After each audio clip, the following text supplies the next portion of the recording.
Hi guys, j'espère que vous allez bien. Alors, avant de commencer la vidéo d'aujourd'hui, j'aimerais vous dire merci parce qu'on est 700 sur ma chaîne.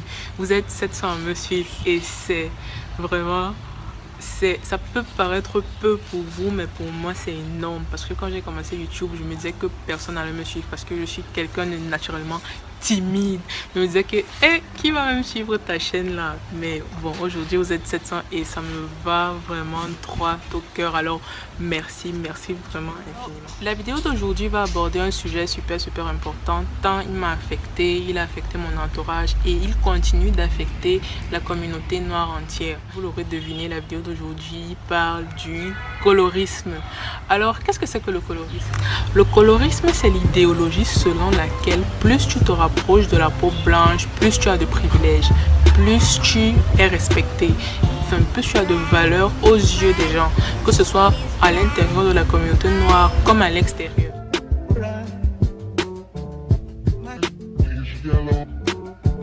Alors, historiquement parlant, le colorisme serait apparu vers le XVIIe siècle. Il y a un mythe selon lequel il y avait un esclavagiste très connu du nom de Willie Lynch et apparemment certains disent que le verbe lyncher vient de son nom, lynch, lyncher. Donc tellement ce monsieur était impitoyable qu'il a créé un verbe, je sais pas bon. Maintenant, selon le mythe aussi, il a organisé au XVIIe siècle une convention pour les esclavagistes. Lui-même étant un grand esclavagiste, un monsieur impitoyable qui était connu pour bien gérer ses esclaves et les faire fructifier ses business. Les esclavagistes se sont donc dit qu'ils allaient lui demander conseil sur comment gérer ses esclaves. Et pendant cette fameuse conférence-là, il se serait exclamé: si vous voulez connaître le secret pour diriger les Noirs encore 400 ans à venir encore, pendant les prochaines années, si vous voulez connaître le secret, assujettir les Noirs, c'est diviser pour mieux régner. Donc vous allez monter les Noirs les uns contre les autres, les plus foncés contre les plus clairs, les jeunes contre les vieux, les femmes contre les hommes et tout. Selon beaucoup, c'est un mythe, ça n'a jamais existé. Mais si on veut regarder en profondeur, si on va aller dans la profondeur des choses, on se dit que la lettre existe ou pas, ce qui est écrit dans cette fameuse lettre make sense, c'est vraiment, c'est pas dénué de tout sens, parce que si on regarde encore, il y a cette division là parmi les Noirs aujourd'hui et je tiens à préciser que le fait d'en parler n'alimente pas la division, ça ne fait que nous aider, c'est comme une self-thérapie, ça ne fait que nous aider à déconstruire ça, à démanteler ce réseau de trafiquants. Non. Alors, au temps de l'esclavage, il y avait cette stratification des Noirs là, c'est-à-dire que les light niggas, les light skins, ils étaient autorisés à travailler dans la maison. Ils accomplissaient les tâches dans la maison tout en recevant une éducation. Ils avaient le droit d'apprendre à lire, d'être confortables, de recevoir une éducation digne de son nom. Pendant que les dark niggas, les nous là comme ça là, on était dans les champs, on ramassait le coton à main nue, on souffrait. Et tout ça parce que ils ont créé une division entre nous pour plus régner sur nous. Je ne sais pas si vous vous rendez compte à quel point d'être sick. Donc il y a toujours eu cette différence. Donc si vous voyez cette différence aujourd'hui, ne soyez pas étonnés. C'est de là qu'elle vient la différence. C'est de là, cette idéologie vient de l'esclavage. Cette stratification-là persiste aujourd'hui. On a les light skins tout en haut de l'échelle. Ils sont adulés. Ils sont l'épitome même de la beauté, que ce soit dans la communauté ou en dehors. Ils sont l'épitome même de la beauté parce que les light skins n'ont jamais ce problème de représentation-là. Ils n'ont jamais eu ça. Dans les publicités capillaires, par exemple, quand on a commencé à prôner la diversité, c'est d'abord les métis light skins qu'on mettait aux cheveux frisés, là, vous savez, vous connaissez le prototype. Au cinéma, dans les films, dans les séries, tu as plus de chances de tomber sur une série ou un film avec un cast majoritairement light skin, sinon entièrement light skin, que de tomber sur un film avec que des dark skin, exception de Black Panther, parce que Black Panther vient de sortir, donc c'est un peu ça.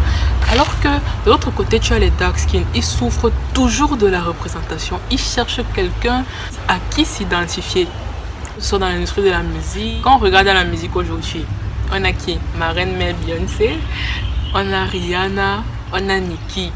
C'est quoi leur point commun? Elles sont toutes light skin, elles sont toutes claires de peau. Donc quand les petites filles cherchent quelqu'un à s'identifier, elles ne trouvent pas forcément tout de suite. C'est récemment que Lupita, elle a un peu Reason, Lupita, elle a un peu Rose to Fame. Maintenant les petites filles dark skin, elles ont une personne à laquelle s'identifier. Genre quand elles allument la télé aujourd'hui, elles peuvent dire waouh, celle-là me ressemble, celle-là me ressemble. Alors qu'avant il y avait ce complexe là parce que la peau foncée n'était pas du tout mise en avant. Elle conduit les gens à penser que la peau foncée n'est pas une normalité en fait. Les gens ont commencé à croire que non, avoir la peau claire c'est ce qui est bien, c'est un standard de beauté impératif. C'est ça qui pousse certaines femmes à s'éclaircir la peau aujourd'hui parce qu'elles veulent ressembler aux femmes de la télé, elles veulent ressembler aux modèles de la télé.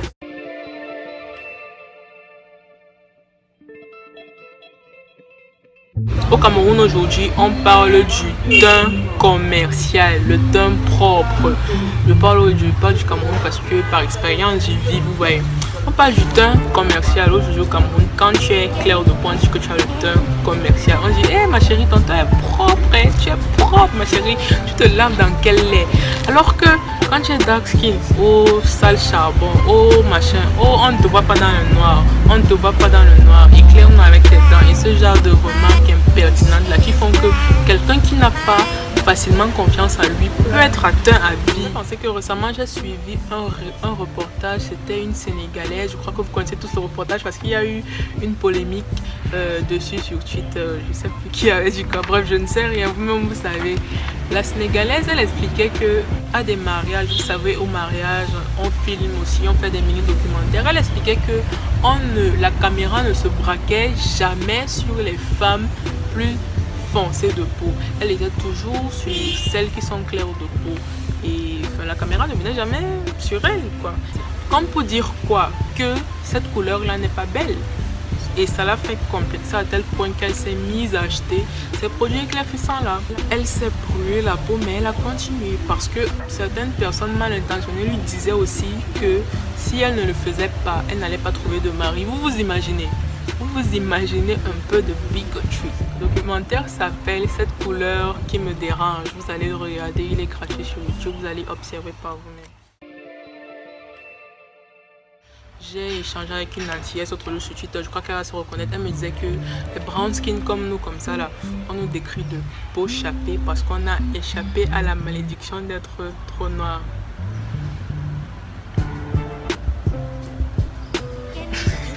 Ça me dépasse parce qu'un tel désamour de la peau noire, on a vaincu l'esclavage, on a vaincu la colonisation. Alors pourquoi ça existe toujours? Ça, c'est quelque chose qui me dépasse vraiment.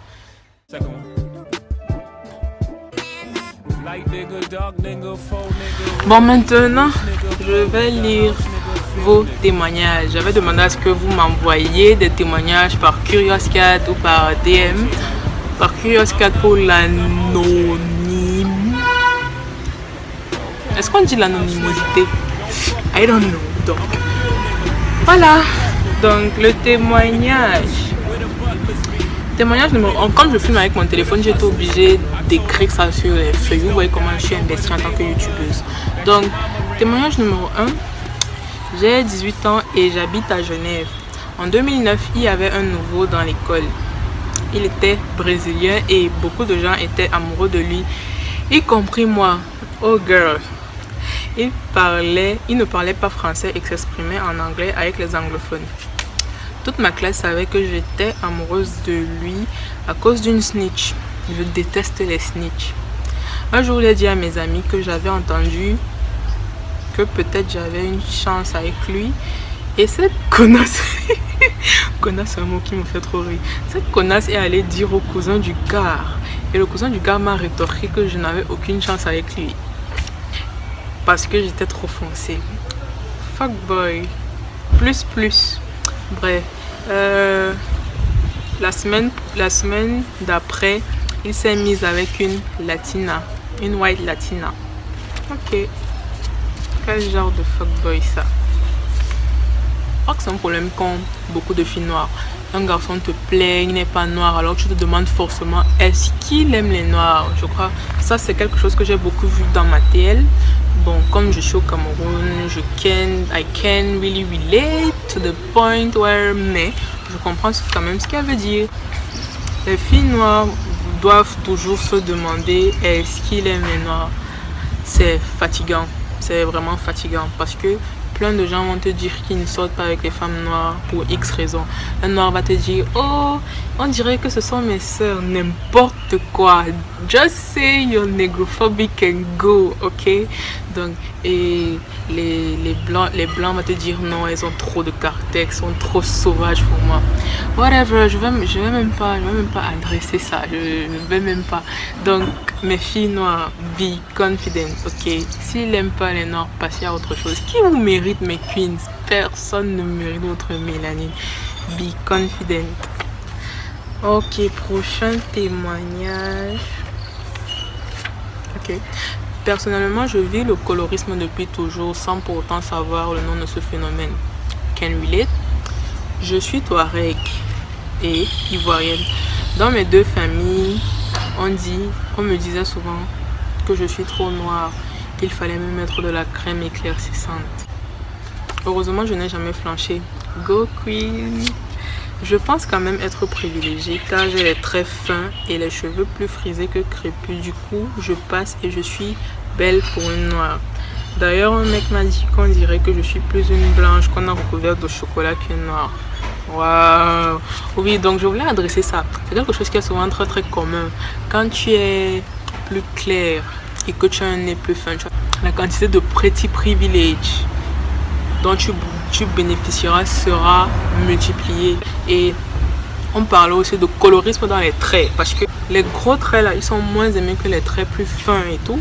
Et souvent aussi quand on met les dark skin au devant de la scène, elles ont les traits très très fins. Alors selon moi la solution ce serait de déjà informer les gens que ce phénomène existe, parce que comme un témoignage disait, tu es victime de ça sans vraiment savoir que tu es victime de ça. En fait tu sais pas ce qui t'arrive, tu sais pas que c'est un phénomène bien construit. Donc plus on éduque, plus on sensibilise les gens sur le sujet. Les Africains par exemple au Ghana, j'ai entendu qu'ils ont exigé que l'hydroquinone ne soit pas présente dans les produits, dans les crèmes éclaircissantes. Ça c'est déjà un énorme pas. J'espère que cette vidéo aura aidé ces personnes-là qui se demandaient ce qu'était le colorisme et aux noirs qui sont victimes de ça à comprendre exactement ce qui leur arrive et tout, voilà. Ok, see you guys for the next one. Hey nigga, dog nigga, faux nigga, real nigga, rich nigga, poor nigga, house nigga, feel nigga, still nigga, still nigga.